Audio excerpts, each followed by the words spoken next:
স্বামী-স্ত্রীর মধ্য অর্থাৎ আপনার স্বামী-স্ত্রী আছেন।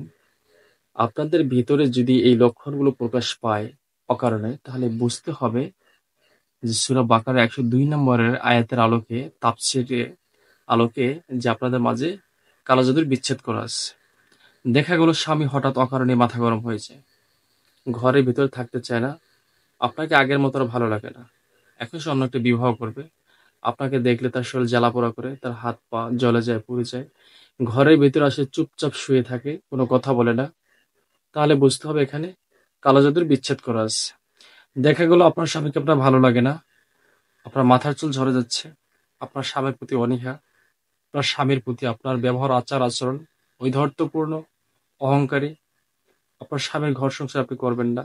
যদি এমনটা লক্ষণ পরিলক্ষিত হয় তাহলে বুঝতে হবে আপনার উপর কালো জাদু করা আছে।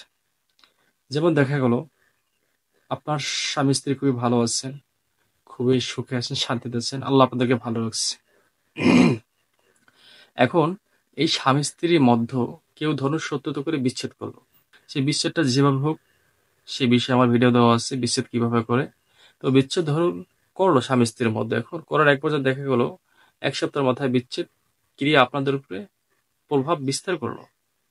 এখন এই বিচ্ছেদের নিচে লেখা আছে তাবিজের নিচে, এবং অমুক অমুককে যেন চোখে না দেখতে পারে। যেমন করিম যেন রহিমাকে চোখে না দেখতে পারে। সেখানে কিন্তু করিমের মাথা গরম হয়ে যাবে। করিম রহিমাকে চোখে দেখতে পারবে না, কিন্তু রহিমা করিমকে খুবই ভালোবাসবে। আবার যদি এমনটা লেখা থাকে রহিমা করিমকে পছন্দ করবে না, ভালোবাসবে না, সে যেন তাকে তালাক দেয়, তাহলে ওই মোতাবেক কিন্তু সেখানে যে খাদেম জিনগুলো থাকে, খাদেম বলতে কি মানে নিযুক্ত যে বদ জিনগুলো থাকে, অর্থাৎ খবির জিনগুলো থাকে, তারা গিয়ে সেই মোতাবেক কাজ করে। যদি এভাবে লেখা থাকে যে স্বামী স্ত্রী একে অপরকে যেন চোখে না দেখতে পারে, কিয়ামত পর্যন্ত তাদের ভিতরে বিচ্ছেদ বিদ্যমান থাকবে, তাহলে কিন্তু কেউ কাউকে চোখে দেখতে পারবে না। তো যদি এই লক্ষণগুলো থাকে তো বুঝতে হবে স্বামী স্ত্রীর মধ্যে কেউ বিচ্ছেদে তন্ত্রক্রিয়া বা কালোজাদু করে রাখছে, যেটাকে ইংলিশে ব্ল্যাক ম্যাজিক বলে। ব্ল্যাক ম্যাজিক কয়েক ধরনের হতে পারে: red black magic, white black magic, আর একটা হলো ব্ল্যাক ম্যাজিক। তো ব্ল্যাক ম্যাজিক হলো একটি অন্ধকার জগৎ, যে জগৎ দ্বারা হয় না এমন কোনো কাজ নেই।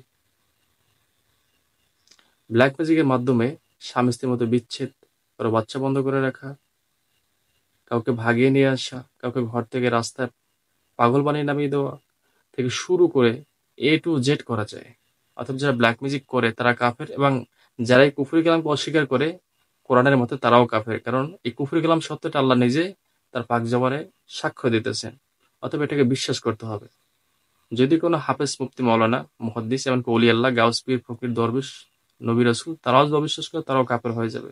কারণ আমাদের স্বয়ং প্রিয় নবী হযরত মুহাম্মদ সাল্লাল্লাহু আলাইহি ওয়াসাল্লাম সে নিজেও কিন্তু এই ব্ল্যাক ম্যাজিক আক্রান্ত ছিল দীর্ঘ ৫ থেকে ৬ মাস পর্যন্ত। এটা একটা বিশাল হিস্ট্রি, এটা বিশাল ঘটনা, হাদিসের সংক্ষেপ আছে।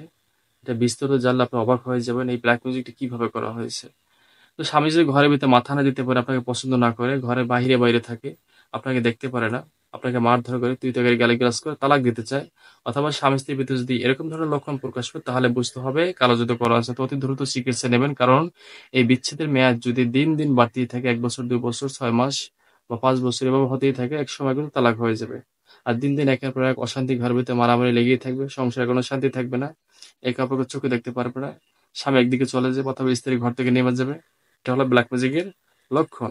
অনেক সময় দেখা গেছে এই ব্ল্যাক ম্যাজিকের কারণে মহিলাদের চুলে জট পড়ে, স্বামীর মাথা গরম হয়ে যায়, স্বামীর সেক্সুয়াল শক্তি নষ্ট হয়ে যায়, স্ত্রী বাপের বাড়ি চলে যায়, তার স্বামীকে ভালো লাগে না, নতুন কাউকে ভালো লাগে।